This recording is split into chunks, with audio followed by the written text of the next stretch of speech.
ఎప్పుడు వస్తావురా? ఈ ప్రాణం నీకోసమే ఎదురు చూస్తుందిరా.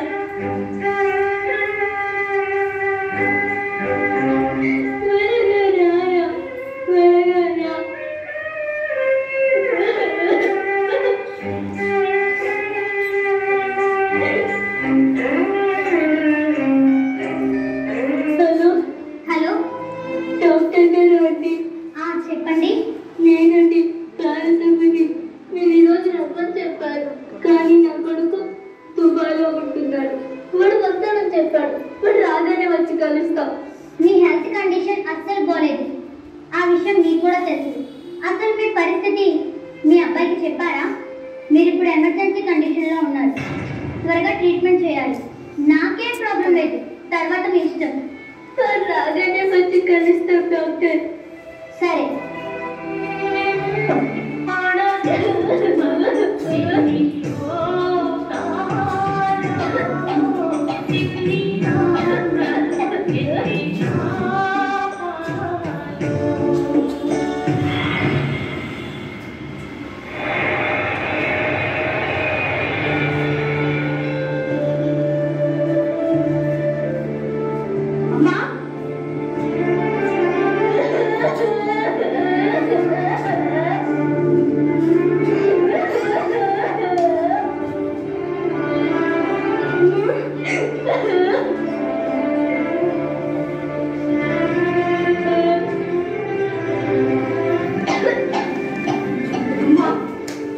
ఏంటమ్మా ఇలా అయిపోయావు? ఏమైందమ్మా? నాకేదో భయంగా ఉంది. చెప్పమ్మా. ఆరోగ్యం అసలు బాగుండడం లేదు. డాక్టర్ని చూపించావా? సుధా, సుధా, ఇంట్లో సరుకుల కోసం బయటకి వెళ్ళట్టుంది. ఏంటమ్మా నీకు ఇలా ఉందని నాకు ముందే ఎందుకు చెప్పలేదు? దేశం కాని దేశంలో ఎన్ని ఇబ్బందులు పడుతున్నావు. నా గురించి చెప్పి నిన్ను కంగారు పెట్టడం ఎందుకని. సరే హాస్పిటల్కి వెళ్దాము.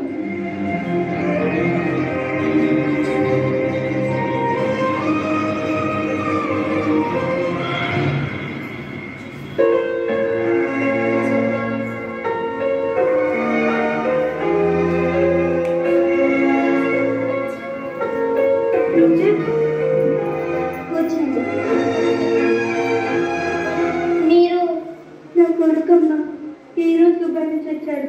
మీ అమ్మగారి కండిషన్ మీకు తెలుసా?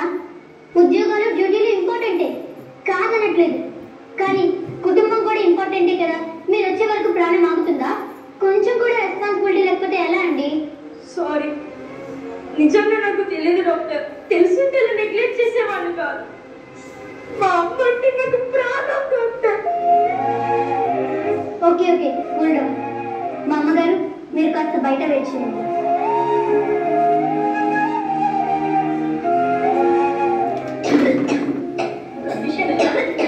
ఆమెకు అర్జెంటుగా ఆపరేషన్ చేయాలి.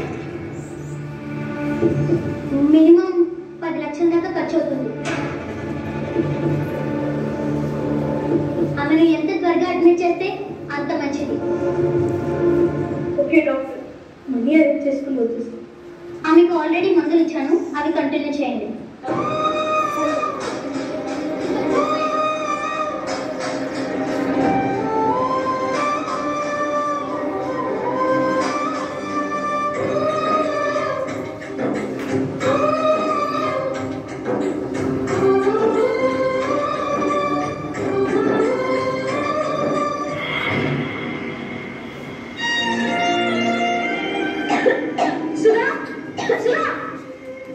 ఎంతసేపు అయింది వచ్చి? అమ్మకు ఆరోగ్యం బాగాలేదని నాకెందుకు చెప్పలేదు? నిన్న అడిగాను. నెల నెల డబ్బులు పంపిస్తున్నాగా, ఏం చేస్తున్నావు? వీళ్ళు అమ్మేస్తా అంటున్నారు. అది తెలుసా? ఆ విషయం మీకు కూడా చెప్పారు. మనమే కనుక్కుందామన్నారు. అందుకే డబ్బులు జాగ్రత్త చేస్తున్నా. అమ్మ కంటే నాకు ఏది ఎక్కువ కాదు. ముందు బ్యాంకుకి వెళ్ళి మొత్తం డబ్బు తీసుకురా. అమ్మ ఆపరేషన్కి కదా. ఉన్న డబ్బులు చాలు, ఫ్రెండ్స్ని కలిసండి. నేనున్నానమ్మా, నీకేం కాదు.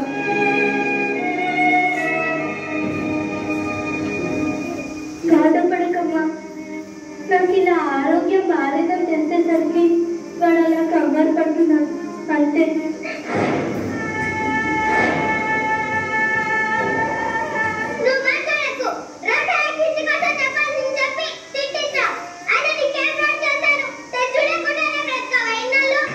నేనున్నానా? ఇల్లు కొనుక్కుందామని రూపాయి కూడా పెడితే ఇది ఒక పెద్ద మొత్తం చేస్తుందా?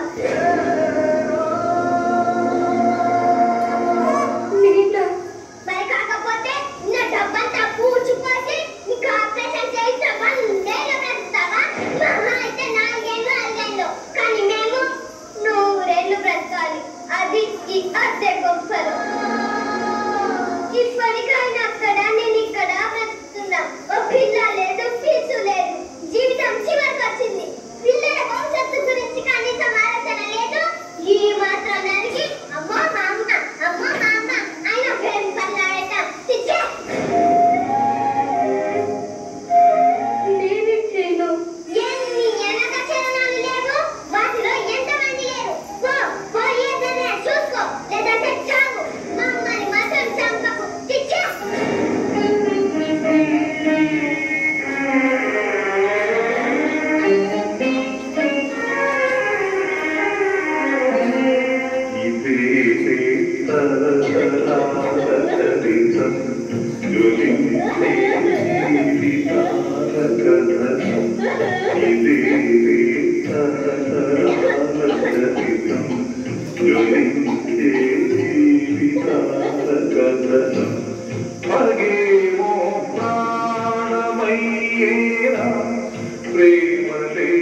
నా కోడలన్న దాంట్లో తప్పే ఉంది. ఇప్పుడు నేను బ్రతికి మాత్రం ఎవరికి ధరించాలి? నా బిడ్డల భవిష్యత్తు నాకు ముఖ్యం. వాళ్ళ జీవితానికి ఆనందానికి నేను అర్థం కాకూడదు. ఎవరి తలరాత ఎవరు రాస్తారు? దైవమున్నాడు, నడుపుతున్నాడు, నడుపుతున్నాడు. ఎవరి తలరాత ఎవరు రాస్తారు?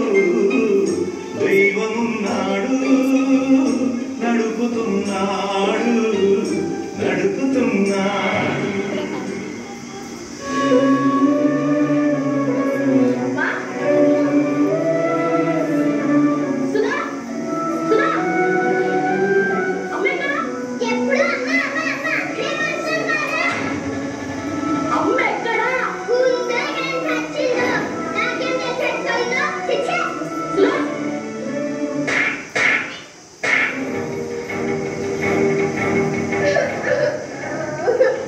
నాకు చెప్పకుండా మా అమ్మ ఎక్కడికి వెళ్ళదు. నువ్వే అలా ఉంటావు.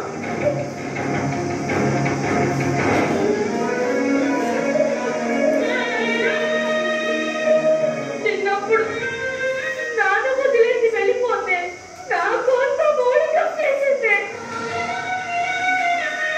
నా కడుపు నింపడానికి రాలెత్తిన కూలి అయ్యిందే. నేనది అన్నాడు, నా సుఖం నాకు ముఖ్యం అని ఆలోచించి ఉంటే మా అమ్మ వేరే ఒకరిని పెళ్లి చేసుకొని వెళ్ళిపోయి ఉంటే నేనెక్కడ ఉండేవాడినే? చెరలాగే నన్ను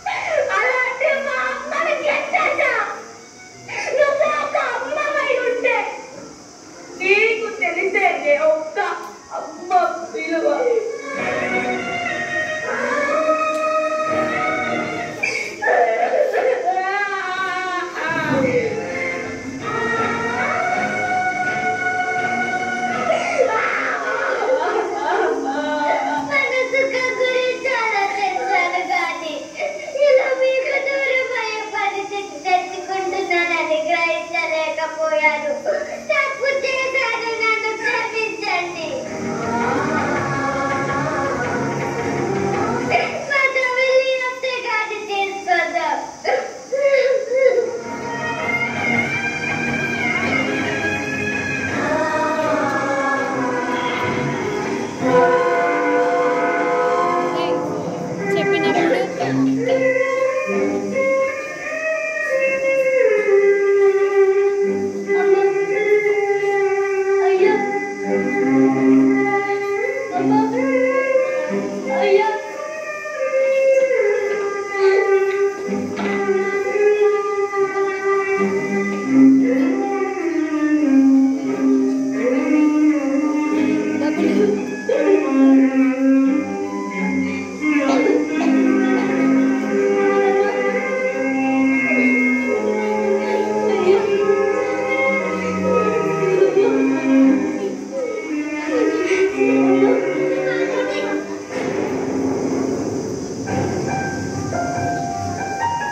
తన బిడ్డల జీవితాన్ని బాగుపడాలని కోరుకుంటాం.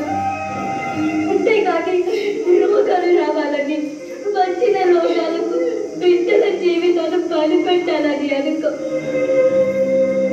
మీరు పోతే మా జీవితం బాగుపడుతుంది అనుకున్నాను, కానీ ఇలా సంతోషంగా ఉన్న జీవితాన్ని నాశనం చేసుకుంటున్నానని తెలుసుకోలేకపోయాను. తప్పు చేశాను, నన్ను క్షమించండి అత్తయ్య గారు. పద ఇంటికి వెళ్దాం.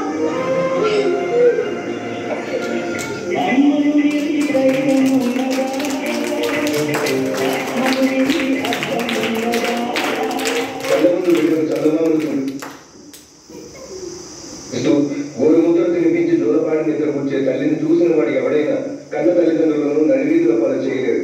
ఎందుకంటే ఆ తల్లిలాగే తన తల్లి కూడా తనని అలాగే పెంచింది అని ఇంగిత జ్ఞానం గుర్తుంటుంది. కాబట్టి మనం బ్రతుకుండగానే మన తల్లిదండ్రులు వీధుల పాలైతే మనం చచ్చిన వాళ్ళతో సమానం.